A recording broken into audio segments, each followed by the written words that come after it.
The message arrived on a Tuesday morning, which made the whole thing somewhat funny in retrospect. Commander Sarah Mitchell was drinking her third cup of coffee at the Kepler 442 research outpost when the communications array lit up like a Christmas tree. Every screen in the control room flashed red.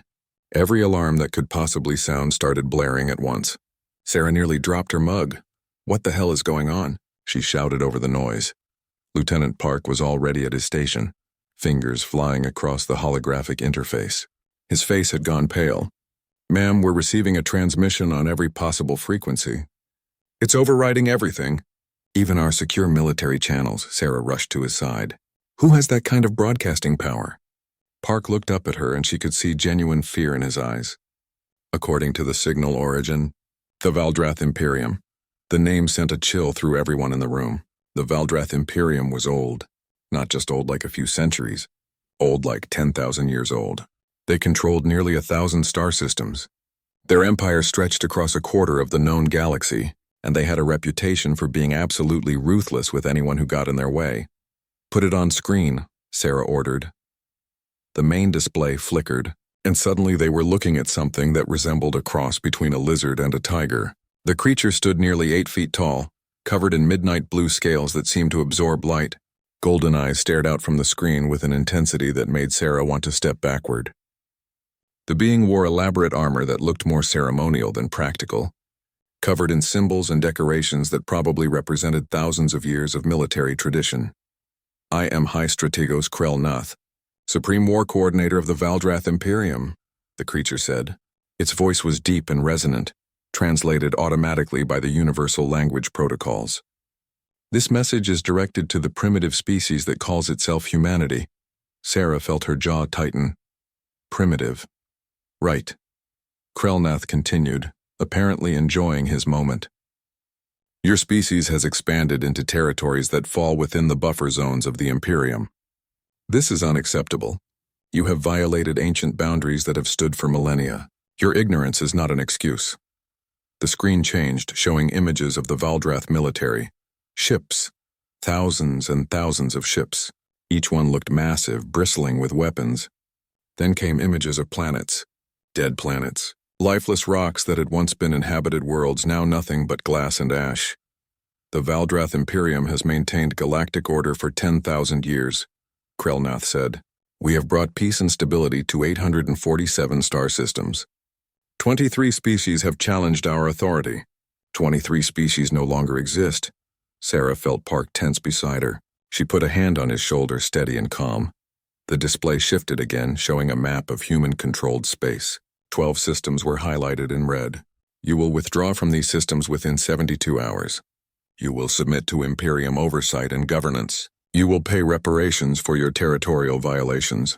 The amount will be calculated based on your species' total economic output for the next 50 years. 50 years? Someone muttered behind Sarah. "That's insane." Krellnath's golden eyes seemed to stare directly through the screen. "If you refuse these generous terms, the Imperium will have no choice but to eliminate your species entirely. We have done this before. We will not hesitate to do it again. You have no concept of the power we wield. Your primitive weapons cannot stand against forces that have conquered galaxies. This is not a negotiation. This is a statement of fact." The transmission ended as suddenly as it had begun. For a long moment, nobody in the control room spoke. Then Park let out a long breath. "Ma'am, should I forward this to Terran Command?" "Already done," Sarah said, checking her own terminal. It went out on every channel. Everyone from Earth to the outer colonies received it. She paused. "And it looks like Command is already responding." The response from Admiral Rebecca Zhao came through less than an hour later. Sarah gathered her staff to watch it together. Admiral Zhao appeared on screen, sitting casually in her command chair aboard the flagship Indomitable. She was a woman in her mid-50s with short gray hair and the kind of face that had seen too much combat to be impressed by threats. She wore a simple uniform without any of the elaborate decorations the Valdrath seemed to favor. She looked directly into the camera and said, "Message received and acknowledged. We'll see you in 72 hours, that was it. No elaborate speech. No counter-threats. Just a simple confirmation that humanity had heard the Valdrath and would be ready." Sarah found herself smiling despite the situation. That was so perfectly human. No drama, no wasted words. just a promise to show up. Within minutes, the response started spreading across human space, and that's when things got interesting. The memes started appearing almost immediately. Someone had already edited Krelnath's face onto an angry cat. Another showed the Valdrath fleet with the caption, "Mom said it's my turn with the galaxy." A particularly creative person had made a video comparing the Imperium's dramatic entrance to a toddler's tantrum. Sarah's personal favorite was simple: a picture of Admiral Zhao's unimpressed face next to Krelnath's threatening glare, captioned, "Tell me you've never fought humans without telling me you've never fought humans." The civilian networks were exploding with commentary. News anchors tried to maintain serious expressions while discussing the threat, but you could see the disbelief in their eyes. Talk shows devoted entire segments to breaking down exactly how badly the Valdrath had miscalculated. "They think we're primitives," one military analyst said on the evening news. "They probably looked at our colony ships and research stations and assumed we're still in the early space age. They have no idea what our actual military looks like." Another expert, a retired general, was even more blunt. "The Valdrath have been fighting species that barely have fusion drives. We have gravitational field manipulation. We have AI-assisted targeting systems. We have weapons that move at significant fractions of light speed. This isn't going to be the fight they think it is." On military channels, the mood was different but equally confident. Veterans of the Proxima Wars were sharing old stories. The Proxima Wars had been brutal. Humans fighting humans with weapons designed to kill other humans. Bioweapons, nuclear weapons, AI-controlled drone swarms, kinetic bombardment. Every nasty trick that intelligent beings could devise, humans had tried on each other. "We spent 200 years perfecting the art of killing ourselves," one old sergeant said in a message that got shared 1,000,000 times. "These lizards have been beating up on species that don't even have railguns. They're in for a very bad day." Sarah watched all of this from her station in Kepler 442 and felt something she hadn't expected. Not fear, not anxiety. Just a calm certainty that humanity knew exactly what it was doing. The Terran Third Fleet didn't rush to defensive positions. They didn't panic. They didn't even seem particularly concerned. Admiral Zhao's ships maintained their standard patrol patterns. Supply runs continued as scheduled. Training exercises went on as planned. It was the most insulting possible response to the Valdrath ultimatum. Humanity had heard their threat and essentially shrugged. 72 hours suddenly seemed like a very long time to wait. High Strategos Krelnath stood in the command center of the Eternal Dominion and tried to understand what he was seeing. Or rather, what he was not seeing. The humans had not moved. "Explain this to me again," he said to his intelligence officer, a younger Valdrath named Soren Dax. "We issued our ultimatum 48 hours ago. Their deadline expires in 24 hours. And their fleet has done what exactly?" Soren Dax pulled up the tactical display, showing the positions of all known human ships in the disputed territory. "Nothing, Strategos. The Terran Third Fleet remains in standard patrol formation. They have not recalled additional forces. They have not fortified their positions. They appear to be waiting." Krelnath's tail lashed in confusion. "Have they responded at all?" "Only the initial acknowledgement from their Admiral Zhao. Since then, silence. Their civilian networks show significant activity, but no military movements that our sensors can detect." One of Krelnath's advisors, an old warrior named Thexular, spoke up. "Perhaps they are paralyzed with fear. We have seen this before. Some species simply freeze when confronted with overwhelming force." Another advisor nodded enthusiastically. Yes. The Korath did the same thing. They received our ultimatum and simply stopped functioning as a military force. It made the conquest almost too easy." Krelnath considered this. It made sense. Humanity was young. Their oldest colonies were barely 200 years old. They had encountered other species but had never faced a true galactic power. The shock of learning they were not alone, that there were forces vastly stronger than themselves, must have been devastating. "Very well," Krelnath said. "We will assemble the punishment fleet. 5,000 vessels should be more than sufficient." Thexular looked surprised. 5,000? "Strategos, we have never needed more than 1,000 ships to conquer a species. 5,000 seems excessive." "It is meant to send a message," Krelnath replied. "Not just to the humans, but to the entire galaxy. Let everyone see what happens to those who defy the Imperium. We will not simply defeat them. We will erase them so thoroughly that no species will dare challenge us for another 1,000 years. The orders went out immediately. 5,000 warships from across the Imperium began converging on the rally point. Each ship was massive by human standards, some stretching over 2 kilometers in length. They were armed with plasma lances that could melt continents. They had shields that could withstand direct nuclear strikes. They carried tens of thousands of Valdrath warriors, the elite fighter caste that had never lost a boarding action. The fleet assembled over the course of 20 hours, forming into traditional Valdrath battle formation. The Phalanx, it was called, a formation that had been used for 7,000 years and had never been broken. Ships arranged in overlapping layers, shields creating a nearly impenetrable wall of energy. It was beautiful in its way, a testament to thousands of years of military tradition.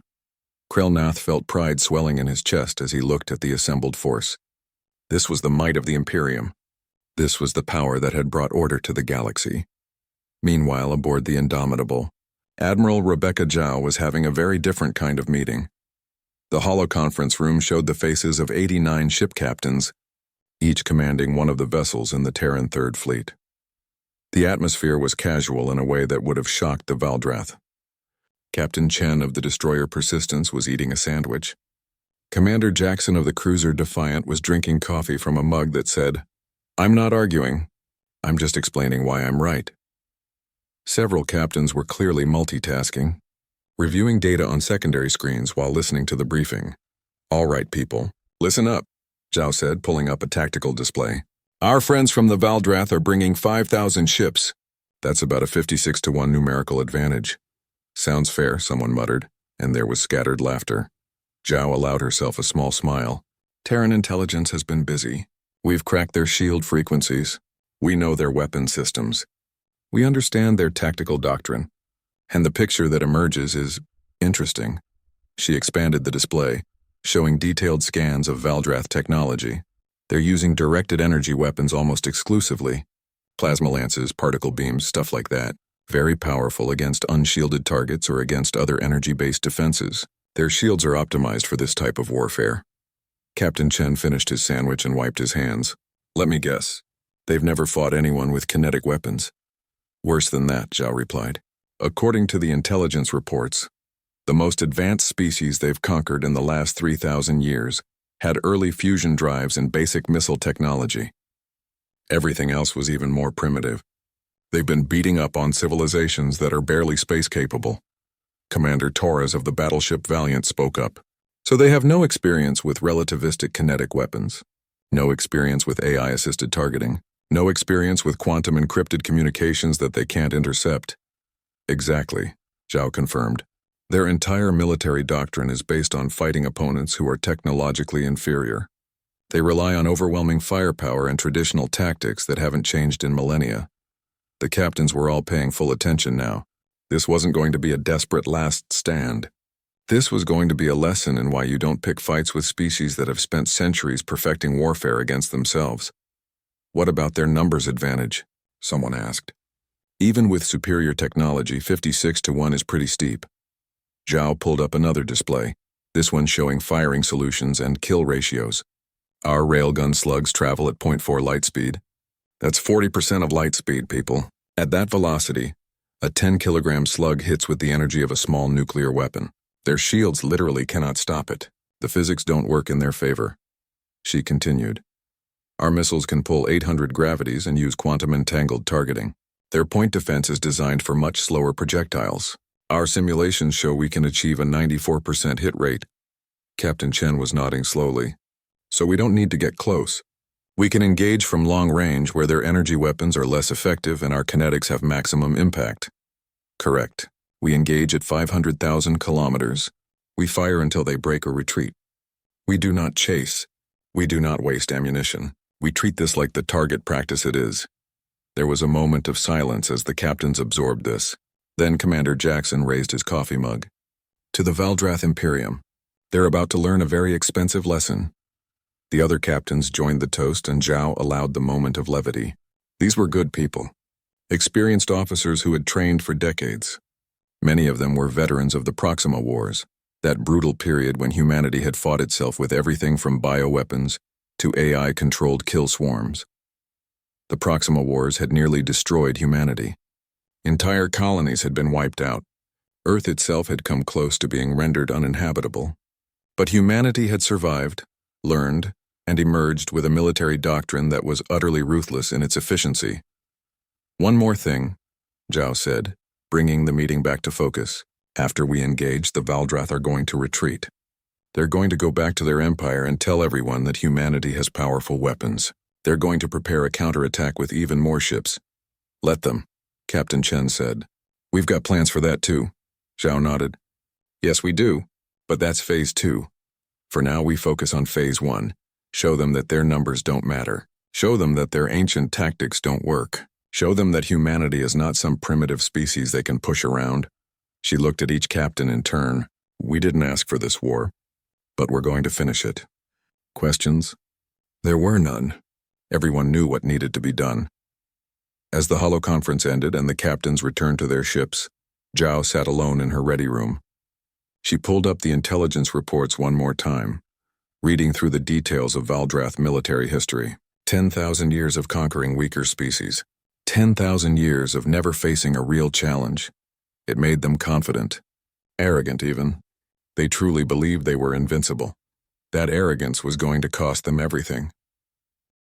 The Valdrath fleet arrived in the Kepler 442 system with all the ceremony and spectacle that 10,000 years of military tradition could provide. 5,000 warships dropped out of faster-than-light travel in perfect formation, the phalanx. Each ship took its designated position with practiced precision. Their shields activated simultaneously, creating a wall of shimmering energy that stretched for thousands of kilometers. The effect was designed to be overwhelming, to make any enemy lose hope before the first shot was fired. From the bridge of the Eternal Dominion, High Strategos Krell-Nath watched his fleet deploy and felt satisfaction. This was the might of the Imperium. This was inevitable victory.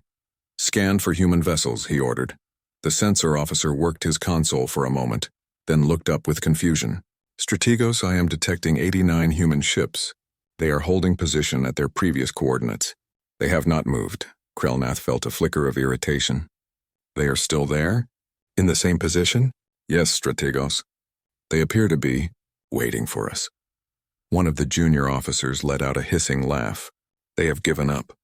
They see our fleet and no resistance is pointless." But Thexelar, the old advisor, was frowning at his own display. "Something is wrong. Their power signatures are unusual. Our sensors cannot properly classify their defensive systems." "It does not matter," Krell-Nath said. "Open a channel. Let me speak to this Admiral Zhao." The communication went through immediately. The main screen showed a simple human bridge, nothing like the elaborate command center of the Eternal Dominion. Admiral Zhao sat in a plain chair wearing a plain uniform. She looked almost bored. "This is your final opportunity to surrender," Krell-Nath said. "You face 5,000 warships of the Valdrath Imperium. Your 89 vessels cannot possibly stand against us. Withdraw now, and your species will be allowed to exist as subjects of the Imperium. Refuse, and we will destroy every human colony, every human ship, every human world. Your species will be erased from history." Admiral Zhao listened to the translation, then leaned forward slightly. "Negative. Come and take it." The channel closed. For a moment, Krell-Nath just stared at the blank screen. Then his shock turned to rage. "Destroy them. All ships advance and engage." The Valdrath fleet moved forward in their traditional formation, shields overlapping, creating a wall of force that had broken armies for thousands of years. They crossed into engagement range at 800,000 kilometers. "Fire plasma lances," Krell-Nath ordered. Hundreds of plasma beams lanced out from the Valdrath ships, each one carrying enough energy to melt through meters of solid armor. They struck the human fleet in a coordinated barrage that should have vaporized the first line of ships immediately. The beams hit something and dispersed. The energy just scattered, spreading out and dissipating harmlessly into space. "What?" Krell-Nath stared at the display in disbelief. "What are we hitting?" The sensor officer was frantically checking his readings. "I do not know, Strategos. There appears to be some kind of field around their ships, but it is not reading as a standard shield. Our plasma is being disrupted before it can reach the hulls." Thexelar's scales had gone pale. "Gravitational shearing. They are manipulating gravity fields to disperse our energy weapons. I have only read about such technology in theoretical papers. It should not be possible. The Valdrath fleet continued its advance, now at 600,000 kilometers. Officers were shouting updates, trying to understand what was happening. The humans still had not moved. They just sat there waiting. Then at 500,000 kilometers, the humans fired back. At first, nothing seemed to happen. There was no visible beam, no missile trail, nothing. Then Valdrath ships on the leading edge of the formation simply exploded. Not damaged, not disabled. They just came apart, huge warships disintegrating in bursts of metal and atmosphere. "Report," Krelnath roared. "Kinetic impacts," the sensor officer said, his voice shaking. "They are firing solid projectiles at extreme velocity. Our sensors barely detected them. Strategos, those projectiles are moving at 0.4 light speed." More ships exploded, then more. The human fleet was firing with methodical precision, each shot striking a different target. Every shot was a kill. "Shields at maximum. Return fire," Krelnath ordered. But the Valdrath shields, designed to stop energy weapons and slower missiles, did nothing against solid metal moving at relativistic speeds. The slugs punched through like the shields were not even there. Each impact released energy equivalent to a nuclear detonation. Ships that had survived centuries of combat were torn apart in seconds. Then the missiles arrived. They appeared on sensors moving at impossible speeds, pulling accelerations that should have torn them apart. The Valdrath point defense systems opened fire, trying to intercept them. Some missiles were destroyed. Most were not. The missiles weaved through defensive fire like they could predict where the shots would be, because they could. AI-assisted targeting, quantum processors calculating trajectories millions of times per second. Technology that the Valdrath had never encountered. Fusion warheads detonated throughout the Valdrath formation. Ships disappeared in balls of nuclear fire. Others were caught in overlapping blast zones, their shields overwhelmed by multiple simultaneous detonations. Krelnath watched his fleet die. 200 ships gone. 500. 1,000. The numbers climbed with terrifying speed. His tactical display was a sea of red icons, each one representing a destroyed vessel. All ships, evasive maneuvers. Break formation! But breaking formation just made it easier.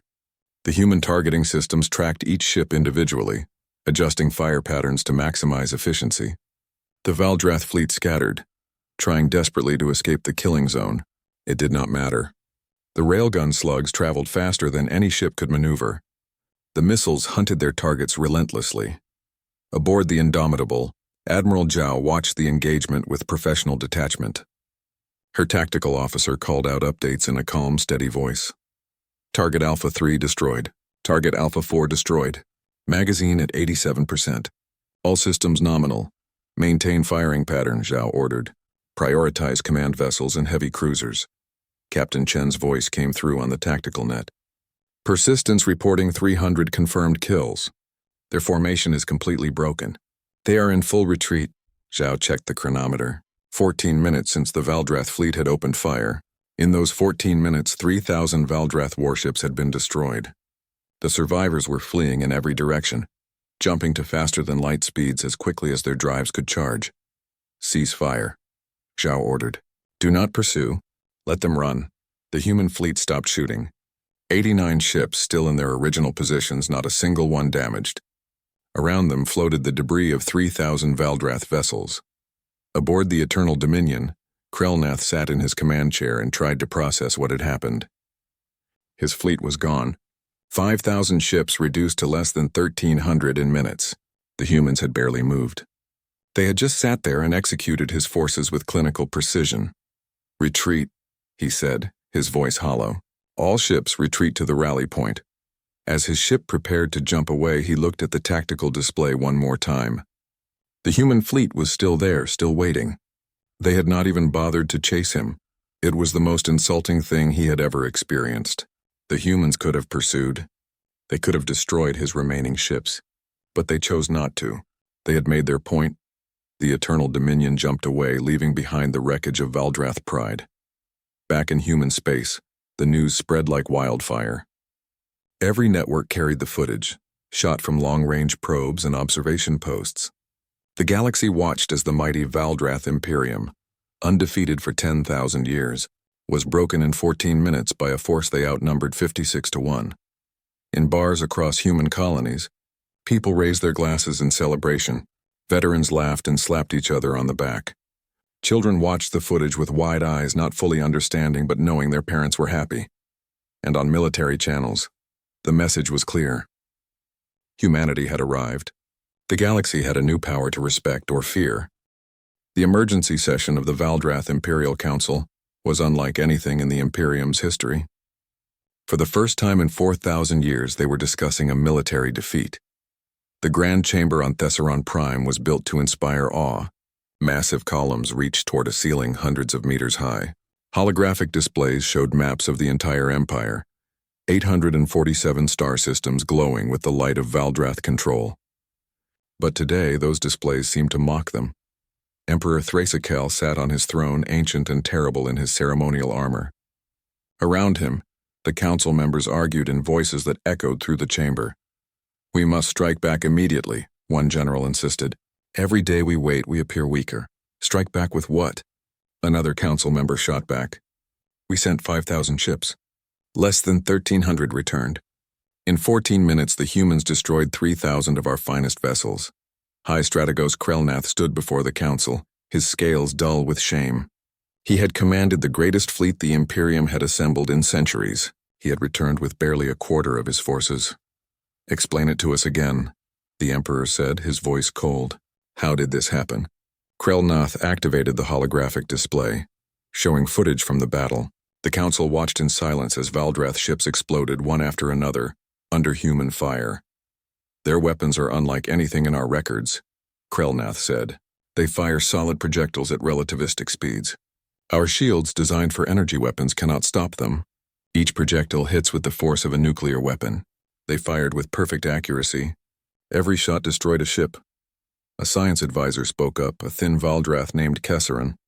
"We have analyzed the wreckage. The projectiles are simple metal slugs, accelerated to 40% of light speed using magnetic fields. The technology is not complex. It is simply highly effective. Why have we never encountered this before?" someone asked. "Because every species we have conquered in the last 3,000 years was technologically primitive," Kesseran replied. "The most advanced had early fusion drives and basic missiles. None had developed gravitational manipulation, AI-assisted targeting, or relativistic kinetic weapons. The humans have all of these." The Emperor's tail lashed in anger. "So we have grown complacent. We have spent millennia beating primitives and forgot what real warfare looks like." Thexler, who had survived the battle, stepped forward. "There is something else, Emperor. The way they fought. There was no passion, no rage, no honor. They simply killed us with perfect efficiency. It was like fighting machines, not living beings." Another council member pulled up additional footage. "We have been monitoring human communications. Their military coordination is extraordinary. Every ship acts as part of a single organism. Their tactical doctrine is based on something they call the Proxima Wars." "What are these Proxima Wars?" the Emperor asked. Kesseran brought up translated human historical records. 200 years ago, humanity nearly destroyed itself. Multiple factions fought with nuclear weapons, biological weapons, and AI-controlled combat systems. Entire colonies were wiped out. Their homeworld came close to being uninhabitable. The weapons they used on us, they originally designed to kill each other. The chamber fell silent. The implications were staggering.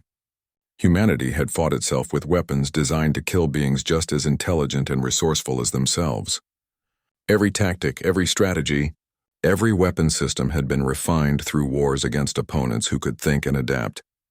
The Valdrath, by contrast, had spent millennia conquering species that could barely fight back.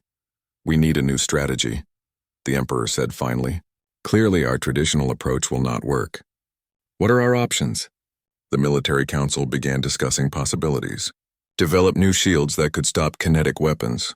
Design ships specifically to counter human tactics. Perhaps attempt boarding actions, where Valdrath warriors might have an advantage in close combat." Then a junior intelligence officer, barely old enough to have scales, raised his hand. "Your Majesty, there is another problem. The subject species are watching." The Emperor turned his golden eyes on the young officer. "Explain." The officer activated a new display showing communication intercepts from across the Empire. "The battle footage has spread throughout our territory. The subject species have seen the Valdrath defeated. There are already reports of unrest, small acts of rebellion, refusals to pay tribute. The humans have shown everyone that the Imperium can be beaten. This was the real danger. The Valdrath controlled their empire through fear and the perception of invincibility. If that perception shattered, 800 star systems might rise in rebellion. The empire could collapse from within. Then we have no choice, the Emperor said. We must commit everything.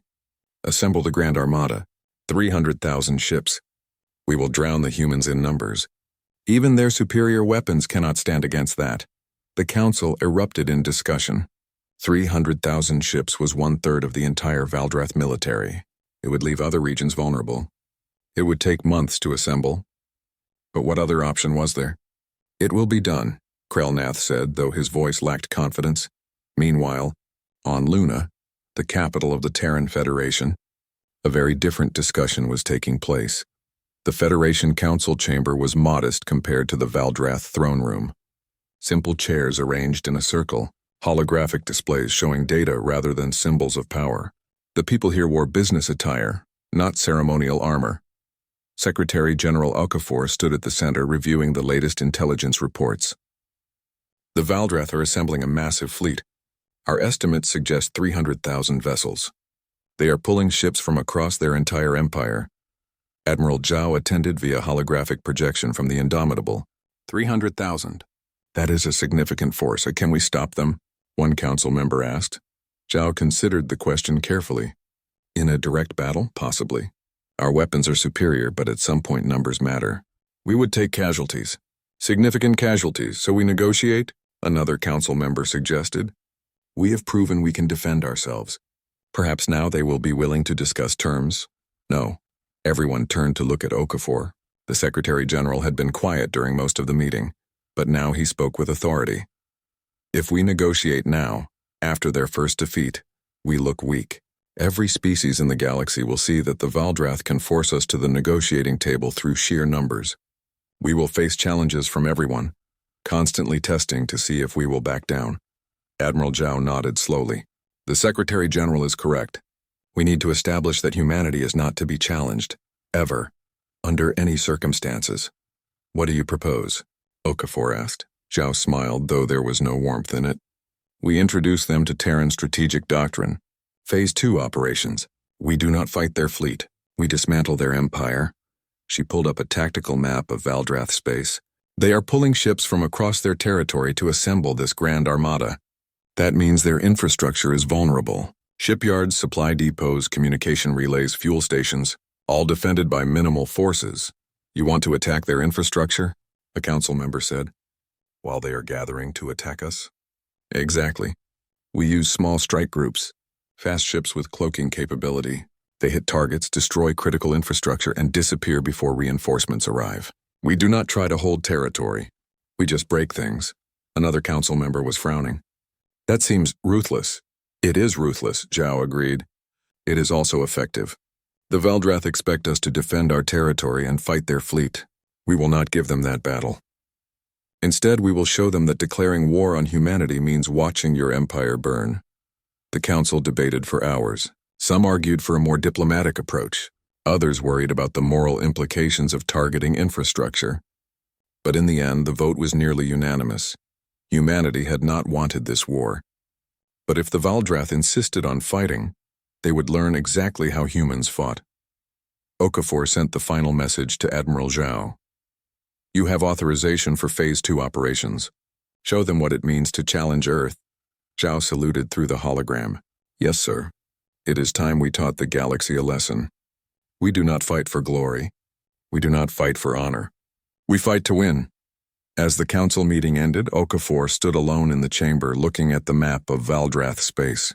300,000 ships were gathering to invade human territory. They would never get the chance. The Grand Armada arrived in human space 3 months after the first battle, and found nothing. High Strategos Krelnath stood on the bridge of a new flagship, the Unbreakable Will, and stared at empty space. 300,000 ships had jumped into the system, where human colonies had been reported. But the colonies were abandoned. The defensive stations were gone. The human fleet had vanished. Search the entire system, Krelnath ordered. They must be hiding somewhere. But the search revealed nothing. No hidden bases, no cloaked ships. Just empty planets and silent space stations. Then the reports started coming in. Strategos, we are receiving a distress call from the Kolvar shipyards. They report human ships attacking. The yards are on fire. Krelnath pulled up the location. Kolvar was 400 light-years behind the Grand Armada, deep in Valdrath territory. How many human ships? The report says, 12 vessels, sir. 12. Krelnath could not believe it. Send a response fleet immediately. But by the time Valdrath ships arrived at Kolvar, the human strike group was gone. The shipyards, which had been building vessels for the Imperium for 2,000 years, were destroyed. Not damaged, not disabled. Completely destroyed. The facilities were twisted metal and cooling plasma. More reports flooded in over the following days. Supply Depot Delta 7 destroyed. Communication relay stations across 6 systems offline. Fuel refineries at Thexan Prime reduced to slag. Every attack followed the same pattern. A small group of human ships would appear, strike with devastating efficiency, and vanish before reinforcements could arrive. The Grand Armada sat in empty human space, unable to find an enemy to fight, while behind them the Valdrath Empire burned. They are not fighting us, Thexuler said quietly. They are dismantling our infrastructure. Krelnath slammed his fist against the command console. Then we return. We defend our territory. And do what? Thexuler asked. Chase small groups of ships across hundreds of systems? They are hitting targets faster than we can respond. The moment we move to defend one location, they strike 3 others. It was a nightmare scenario. The Grand Armada was designed for massive fleet battles, for overwhelming force applied to a single location. But the humans were not giving them that battle. Instead, they were conducting surgical strikes against targets that could not defend themselves. Admiral Zhao watched the operation unfold from her new command center on the stealth carrier Phantom. The carrier itself was invisible to most sensors, a ship designed during the Proxima Wars when humanity had learned to fight wars where being seen meant being dead. Around her, displays showed the status of 30 different strike groups operating across Valdrath space. Each group consisted of 10 to 15 ships, all equipped with the latest stealth technology and powered by the most advanced reactors humanity could build. Strike Group 7. Report successful destruction of shipyard. Facilities at Morath, her tactical officer reported. 0 casualties. Strike Group 12 is moving on the fuel depot at Xerxes Prime. Estimated time to target 6 hours. Zhao marked the targets on her tactical map. Red dots spread across Valdrath territory like an infection. Every red dot was a critical piece of infrastructure that the Imperium needed to maintain its empire. And humanity was destroying them one by one. What is the status of the Grand Armada? She asked. Still holding position in the Kepler system. They seem paralyzed. Our intelligence suggests they are receiving dozens of distress calls and cannot decide which to respond to. Zhao allowed herself a small smile. This was classic strategic warfare. You did not fight the enemy's strength. You avoided the Grand Armada entirely and attacked everything that supported it. Supply chains, communication networks, industrial capacity, the things that a massive fleet needed to function. The Valdrath had spent 10,000 years conquering species that could not strike back effectively. They had never faced an opponent that could attack deep in their territory, that could appear anywhere and vanish like ghosts. On Thesseron Prime, the Emperor called another emergency council session. But this time the mood was not angry. It was desperate. We have lost 47 shipyards, the industrial minister reported. Fuel production is down 60%. Our communication network is in shambles. Systems are losing contact with the capital daily. And the subject species? The Emperor asked, though he already knew the answer. The intelligence officer looked grim. Open rebellion in 32 systems. The Korath have declared independence. The Vexal have seized control of their sector. Without our ships to enforce order, we are losing control. Kesaran, the science advisor, brought up projections. At the current rate of infrastructure loss, we will be unable to maintain the Grand Armada in the field for more than 3 months. After that, ships will begin running out of fuel and ammunition. They will be forced to return to bases that may no longer exist. The Emperor stood from his throne and walked to the massive windows overlooking the capital city. For 10,000 years, Valdrath had ruled this empire. They had brought order to chaos. They had built something that was supposed to last forever, and humanity was taking it apart in months. What are our casualties? He asked quietly. Minimal, Emperor. The humans are not targeting civilian populations. They are only destroying military and industrial targets. But the economic damage is catastrophic. The Emperor understood. The humans were showing restraint. They could have attacked cities. They could have killed billions of Valdrath civilians. But they chose not to. This was a deliberate message. We can destroy everything you have built, but we are not monsters. It made the defeat even more bitter.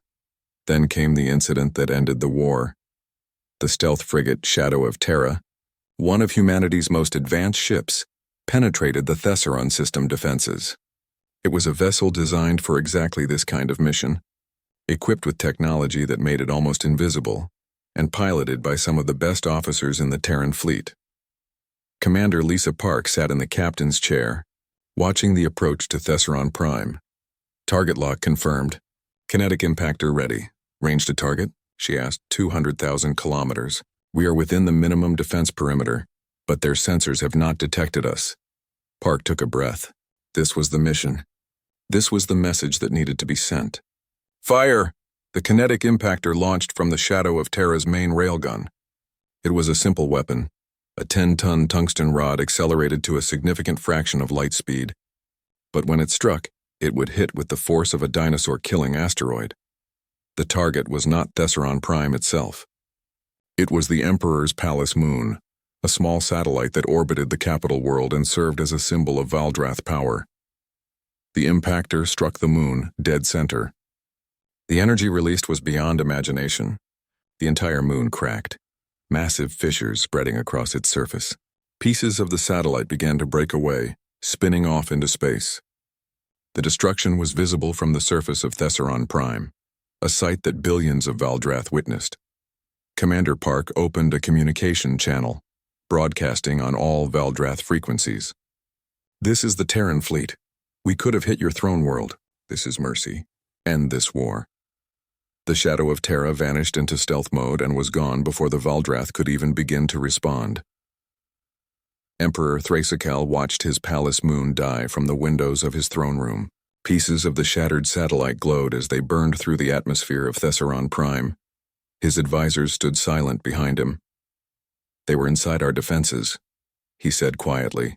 They could have struck anything. The capital. This palace. They chose not to.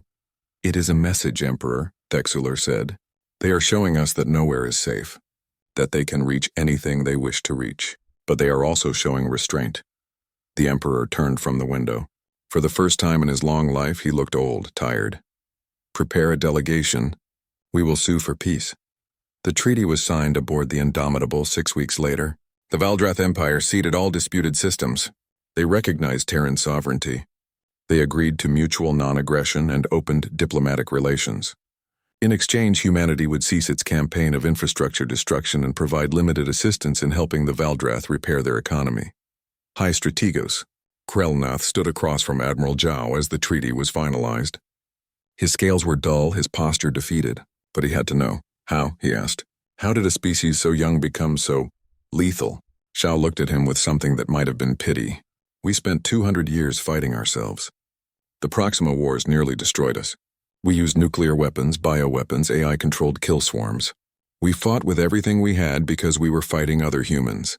Beings just as intelligent as us, just as resourceful. Every weapon we have, every tactic we use was designed to kill opponents who could think and adapt and learn. She paused, letting that sink in. You spent 10,000 years conquering primitives, species that could barely reach their own moons. You never faced a real challenge. You never had to innovate. You never had to learn what real warfare looks like. Krelnath was silent for a long moment. Then you never stood a chance. That is what you are saying. From the moment you issued that ultimatum, this outcome was inevitable. You just did not know it yet. Thank you for watching and comment for next part.